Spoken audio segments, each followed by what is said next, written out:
Grabe naman kayo. Ba't ganyan kayo magsalita sa kaibigan natin? Ano naman sa inyo? Kung ayaw namin pumunta doon. Tsaka tignan nyo nga yung tsura namin, no? Pupunta lang kami sa ganung handaan.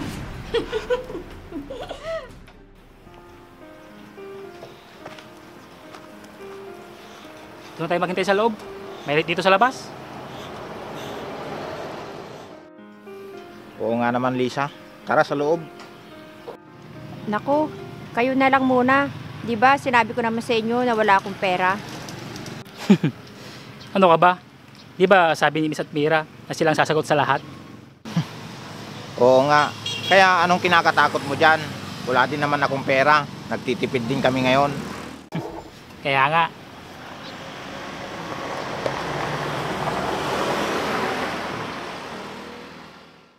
Uy, JR.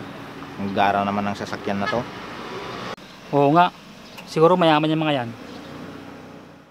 Mukhang mali na sumama ako dito. Hindi bagay itong itsura ko.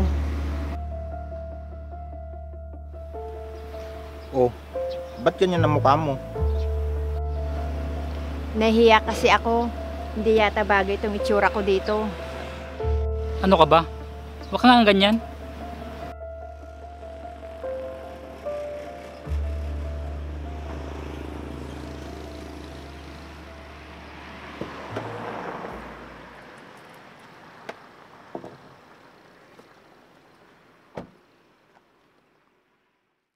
Sis? Kamusta ka naman, sis? Ayos lang naman ako, sis.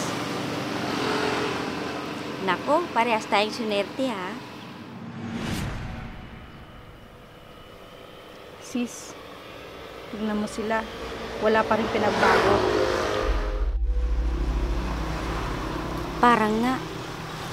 Kasi, tignan mo si Lisa. Ganun pa rin ang itsura. Mitch, Mira, halina kayo.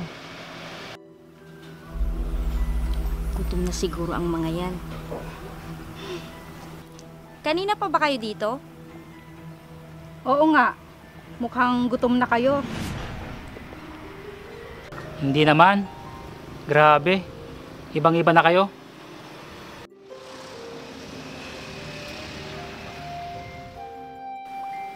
Nakakahiya palang sumama sa inyo.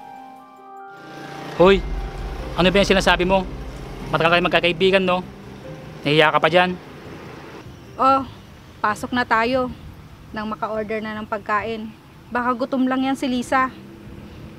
Ay nako, mabuti pa nga nang makapagkwentuhan na tayo sa mga buhay-buhay natin. Ano naman kayang ikwento ng mga to? Hindi kami interesado. Tama ka dyan, Franz. Tara na nga. Tara.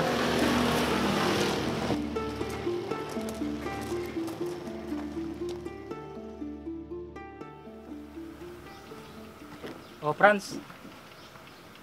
Nag-text ba sa'yo si Mira at Mitch? Oo. Nasabi ba nila sa'yo kung bakit hindi nila tinext si Lisa?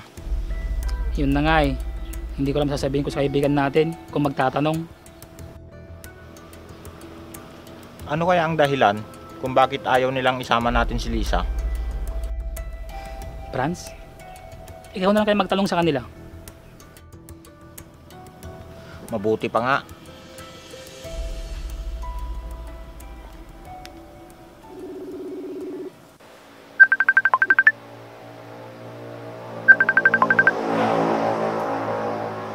Oh, Franz. Bakit napatawag ka? Mitch, tatanungin ko lang sana. Bakit hindi niyo sinabihan si Lisa tungkol sa lakad natin? Naku, wag na lang. Wala rin naman siyang maiaambag pag kumain tayo sa labas. Kahit na sana, Mitch.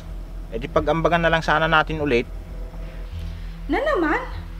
Di ba ganun na naman nung nakaraan? Kahit naman si Mira, ganun ang sinabi niya.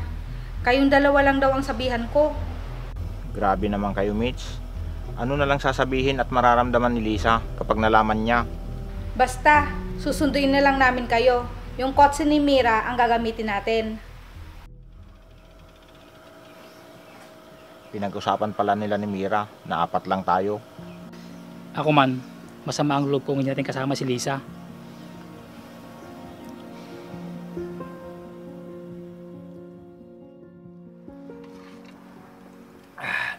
Naku Lisa, salamat sa merienda ha. Oo nga, nabusog kami. Naku, kayo naman, para kakanin lang at soft drinks. Lisa, wag mong nilalang yon. Ang sarap kaya. Oo nga.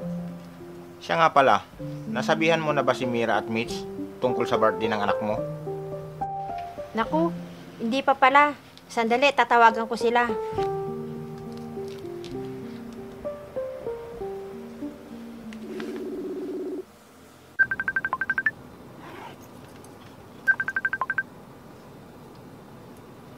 Hello sis, napatawag ka. Hello sis, iimbitahan sana kita sa birthday ng anak ko. Dito lang gaganapin sa bahay. Nako sis, pasensya ka na. Busy kasi ako sa araw na yun. Ganun ba? Sige, salamat.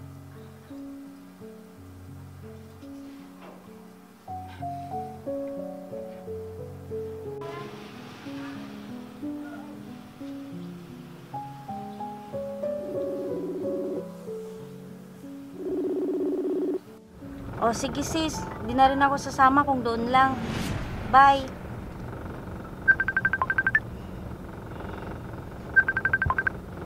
Oh, hello Lisa. Anong atin? Hello sis, iimbitahan sana kita sa birthday ng anak ko sa susunod na araw. May simpleng handaan dito sa bahay. Nako sis, pasensya ka na. Alam mo namang sobrang busy ko ngayon. Ah, ganun ba? Sige, salamat.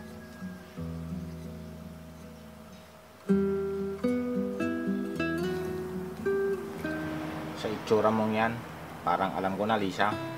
Hayaan mo na sila. Baka busy lang sila. Alam nyo, kahit hindi naman nila sabihin, ramdam ko na ayaw talaga nila. Hindi ko naman kasi kaya maghanda ng magarbo at mag-rent ng hotel o resort. Ano ka ba? Huwag kang mag-isip ng ganyan.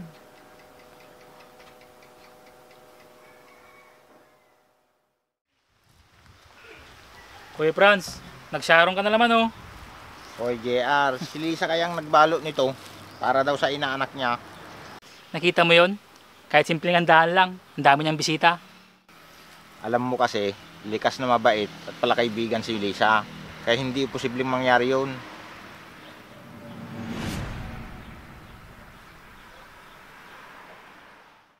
Oh, bakit ganyan yung tsura mo? Ano ba yung nakita mo dyan? Sabi nila, busy sila. Yun pala, nakibirthday lang din sila sa iba. Mas inuna pa nila yung iba kaysa kay Lisa. Malamang. Tignan mo nga kasi, sa mamahaling restaurant ginanap yan. Para ano? Para makipagsosyalan sila dyan?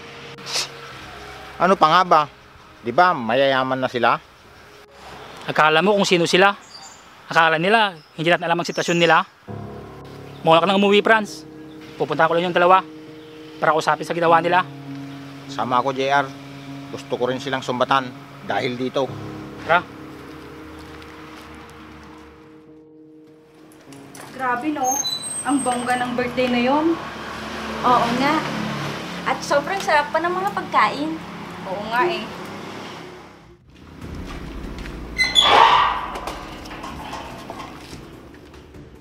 Kaysa naman kila Lisa, puro pagkain pang mahirap lang.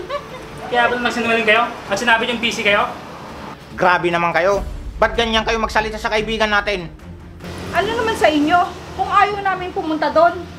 Tsaka tignan nyo nga yung tsura namin, no? Pupunta lang kami sa ganung handaan. Hoy Mira, huwag mong kalimutan. Nagaling ka rin sa hirap. Alam namin ang sitwasyon mo. Hindi ka makakawa ng pera dahil limitado lang pwede mong gastusin sa pera ng asawang foreigner. Di ba? Tama ako? At ikaw naman, Mitch, nakapag-asawa ka lang ng matandang mayaman, kaalam mo kung sino ka na. Alam naman ng lahat kung bakit ka pumatol sa matanda dahil sa pera niya. Ayaw mong mapag-iwanan kayo ng mga kamag-anak mo sa father side. At dahil dyan sa luho mo, kahit kailan, hindi mo sila mapapantayin, Mitch. Alalahanin mo, likas na mayayaman na sila. Eh, ikaw, Mas maganda siguro mag-iwaiwalay na tayo. mas mabuti pa nga. Dahil kami ni JR at Lisa, hindi katulad nyo. Hindi katulad nyong nakatikim lang ng konting ginhawang galing sa hindi pinagpaguran. Akala nyo kung sino na kayong umasta. Kahit ganito lang ang buhay namin, mas masarap pa rin gastusin ang perang galing sa sariling pagod kaysa sa iba. Kaysa makaranas ng ginhawa, pero ginhawang galing naman sa limos. Oo, limos na ginhawang meron kayo ngayon. Kaya namnamin nyo hanggat nandyan. Baka pagdating ng araw, bigla yung mawala sa inyo. Baka mas masahol pa ang magiging buhay nyo sa amin. Tara na JR, simula ngayon, 3 na lang tayo nila Lisa. Sayang lang ilang dekada pagkakaibigan natin. Sinira nyo lang dahil sa limos na ginawa.